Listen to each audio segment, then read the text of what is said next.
آتشین روشنائی، آگ کی روشنی۔ حضرت ابن سیرین رحمۃ اللہ علیہ نے فرمایا ہے کہ اگر کوئی شخص خواب میں آگ کی روشنائی کو دیکھے کہ اس میں رستہ چل سکے تو اس امر کی دلیل ہے کہ دولت زہد پائے گا، اور اگر روشنی کو کھڑا دیکھے تو دلیل ہے کہ اس کی دولت کی جگہ وہی ہوگی، اور اگر روشنی کو کھڑا دیکھے تو دلیل ہے کہ اس ملک میں سلطان کی سواری ظاہر ہوگی۔ اگر اپنے گھر میں انگار دیکھے کہ اس کا نور گھر کو روشن کرتا ہے تو دلیل ہے کہ اس کا کام ترقی پر ہوگا اور دولت زیادہ ہوگی،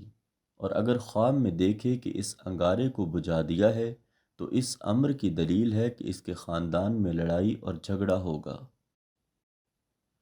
اگر ہماری ویڈیوز پسند آ رہی ہیں تو ہمارے چینل کو سبسکرائب ضرور کیجیے اور بیل آئیکن کو ضرور دبائیے۔ اس کے ساتھ ساتھ ہماری آنے والی تمام ویڈیوز کو لائک اور شیئر بھی کرتے جائیں۔